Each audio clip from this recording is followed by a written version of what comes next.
Praise Abba Yah, brothers and sisters. Praise our Father, the great and mighty one, the righteous judge, the King of kings, the eternal King, loving and faithful and true.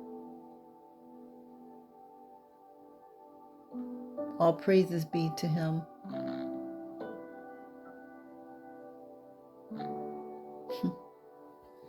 Baruch are those who revere Yahuwah and those who walk in his ways.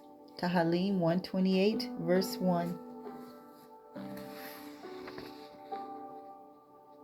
Mashal 7, a proverb of Shalomo, son of Dawood.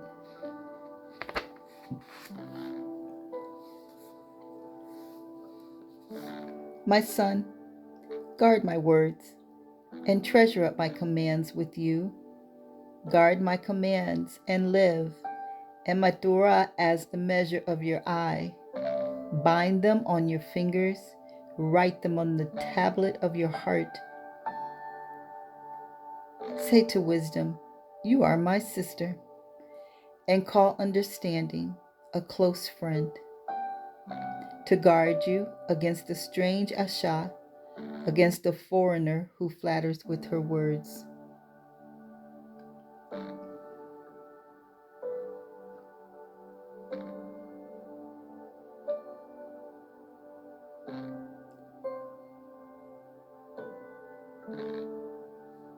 When we guard Yahuwah's commands and treasure them up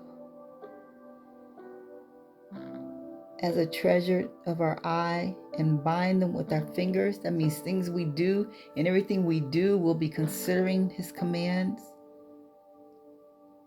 They'll be so close to us because they're written on the tablet of our hearts. In fact, Yahuwah said that he would write his laws on the fleshly tables of our heart. But here he say, you write them. Oh my, so when we start guarding them, when they start meaning life to us, it will become a treasure. And they will be so close to us because they'll be the very life that we're living. Because remember, his word is life.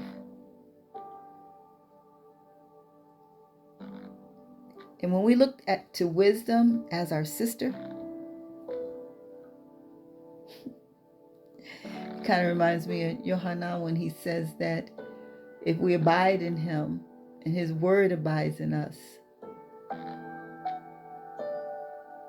how we'll live forever because we're connected to the vine. The Father is the husband.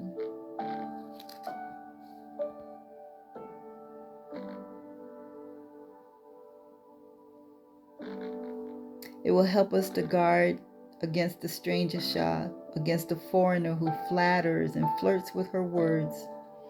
And we know deception, that's what it does. It has just a measure of truth to get our attention. And then it sets it up so pretty, so tempting. But he says when we keep that commandment, we keep his commandments, we guard it, we'll be guarded from deception, from being lured. Verse 6, for at the window of my house I looked through my lattice, and I saw among the simple, I perceived among the youths, a young man lacking heart, passing through the street near her corner. And he went the way to her house in the twilight, in the evening, in the black and dark Layla. So in the night, the black and dark night, during the twilight, he went to her house. He wasn't guarding the commands. And look, and Asha met him, dressed like a whore, with a hidden heart. She was boisterous and stubborn. Her feet did not stay at her own house. Now in the street, now in the square, and at every corner she lurks. And she took hold of him and kissed him. She hardened her face and said to him, "Peace offerings are with me. Today I have paid my vows. Therefore I came out to meet you, to earnestly seek your face, and I found you. I have spread my bed with coverings, colored linens of Natsarim. I have sprinkled my bed with myrrh, aloes, and cinnamon. Come, let us take our fill of love until tomorrow. Let us delight ourselves with love. For my husband is not at home. He has gone on a long journey. He took a bag full of silver with him. He comes home on the yom of the new moon. With her many words, she leads him astray. With her smooth lips, she seduces him. He goes after her immediately like an ox. He goes to the slaughter, and as in chains, a fool to the punishment, till an arrow strikes through his liver, like a bird rushing into a snare, and did not know it would take his life. And now, listen to me, you children. Pay attention to the words of my mouth. Do not let your heart turn aside to her ways. Do not go astray in her paths.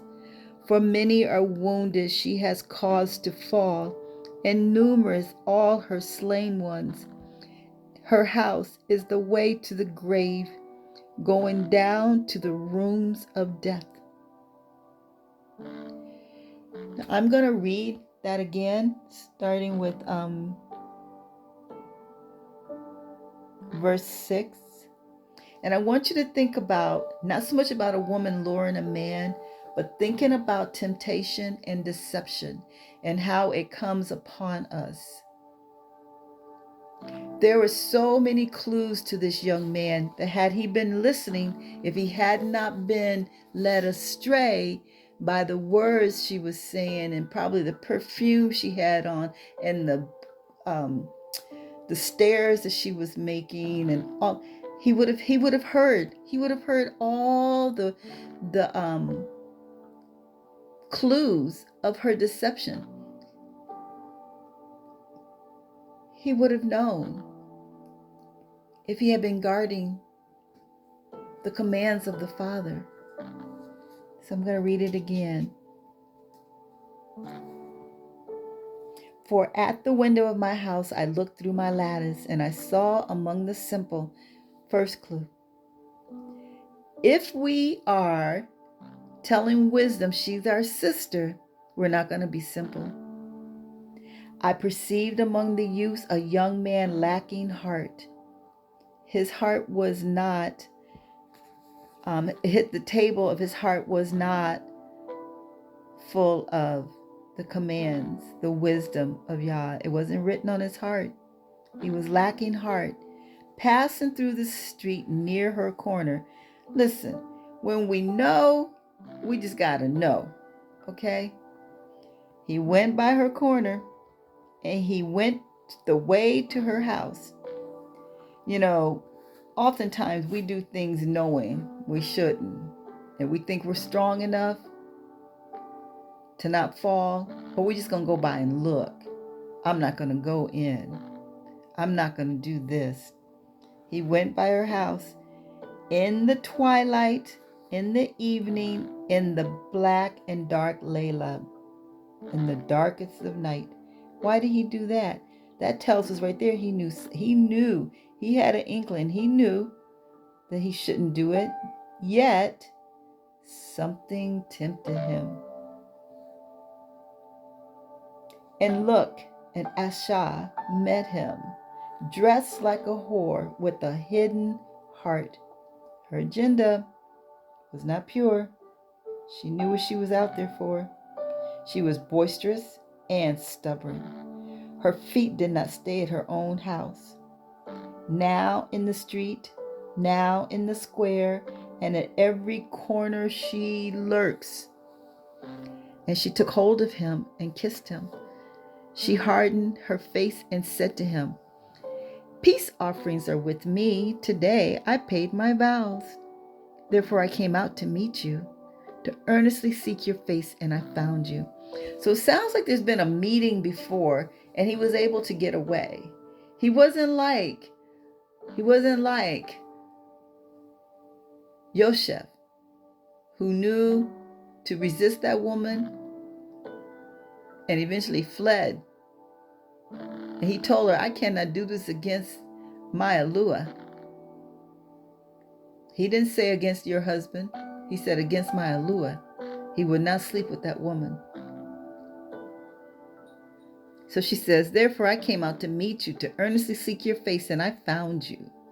I found you being where you weren't supposed to be, which tells me that you're curious.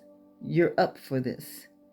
I had spread my bed with coverings, colored linens of Mizraim. Another one. From Egypt? Bondage? Oh no. I have sprinkled my bed with myrrh and aloes and cinnamon. Come, let us take our fill of love until tomorrow. Let us delight ourselves with love. Another clue, for my husband is not at home. He has gone on a long journey. He took a bag of silver with him, and he comes home on the yom of the new moon. So he's going to be gone for a little bit. With her many words, she leads him astray. Look at that. With her smooth lips, she seduces him. Verse 22, he goes after her immediately. Like an ox, he goes to the slaughter. Oh my. And as in chains, a fool to the punishment. Till an arrow strikes through his liver, like a bird rushing into a snare and didn't know it. He didn't know it would take his life. That is just what happens. Once we get caught up in something and we look up, we're wondering, how did I get here? Well, I know how I got here. Why wasn't I thinking? The signs were there. I didn't. What was I thinking?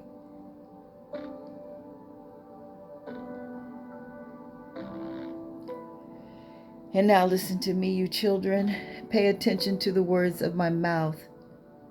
Do not let your heart turn aside to her ways. Do not go astray in her paths. For many are the wounded she has caused to fall, and numerous all her slain ones. Her house is the way to the grave, going down to the rooms of death. And she invited him to her house. The way to the grave. Brothers and sisters, deception is going to be the demise of many people. But Yahushua said, if it were possible, the very elect would be deceived. So the only way we're not going to be deceived is if we're guarding his word, and we know his word, and we know him. Because his sheep know him, and they know his voice. So no matter what people tell us, remember Yahushua said that in Matthew 24, if they say he's there and lo, he's here, don't go, don't believe them. And that's how it's going to be. No matter what they're saying, if we know him, we're not going to be moved. The children of Yashrael did not have to go into slavery, yet they did. Only the tribe of the Levite tribe did not go into slavery because they would not commit to a plan that Pharaoh had planned. It was a plan, and he was slick about it. Just like this whore, this one that went to the streets.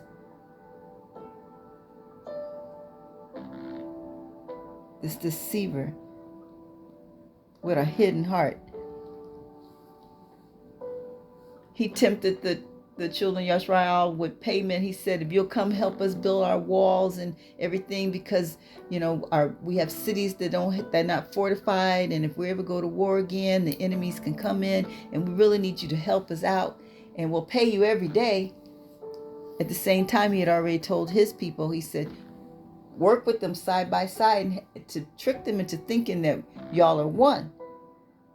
And then as time goes by, one by one, y'all leave the work site. And they did that. And the day came when the children of Yahushua looked up, and the same ones that had been working next to them were now their taskmasters. And when they realized what was going on, they went back to Goshen and said, "We're not helping you. No. And they went and got them, beat them, told them, "Go back to work because you promised." But the children of Levi, they did not commit to that. It's going to take wisdom of the Most High to protect us and keep us. Even right now, there's so many things happening even right now. And we're not, even right now, we need His wisdom. We need to guard His command. The Torah has to be the treasure of our eye. And we need to bind them on our fingers. We need to call understanding, revelation, insight, and knowledge as a close friend. Wisdom is our sister.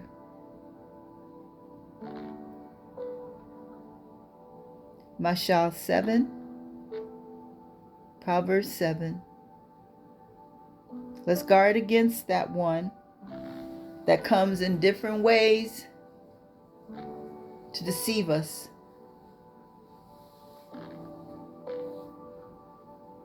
Hear the wisdom of the Most High.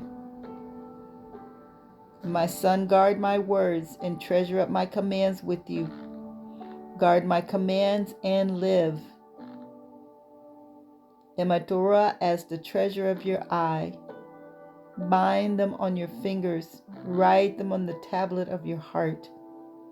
Say to wisdom, "You are my sister." And call revelation and knowledge and insight and perception as close friends. For they will guard you against the strange Ashah, against the foreigner who flatters with her words. Wisdom is our protection from deception.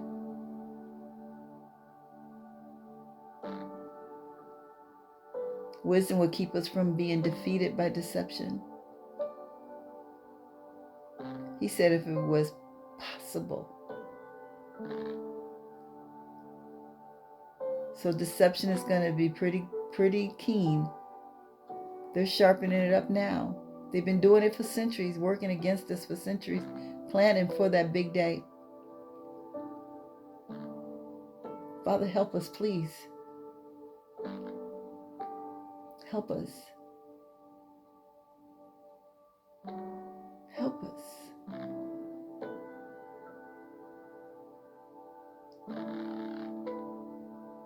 I was talking to someone that I've known for decades today, and when I finished talking to her, I realized, I told her, I said, I really didn't like this conversation.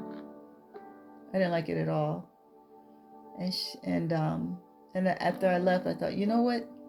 We really don't have anything worthwhile to talk about.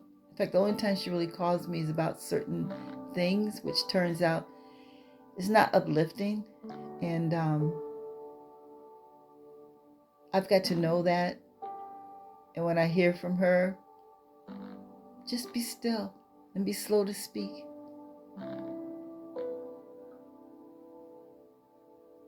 Deception is everywhere. And remember, there's an audio on We Win, talks about our vows. Don't talk ourselves out of doing what we have vowed that we're going to do. Brothers and sisters, we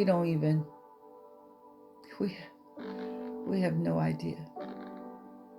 But if we guard His commands, and if we give ear to His voice, we'll make it.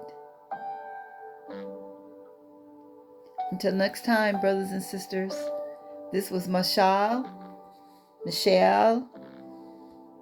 Proverbs 7.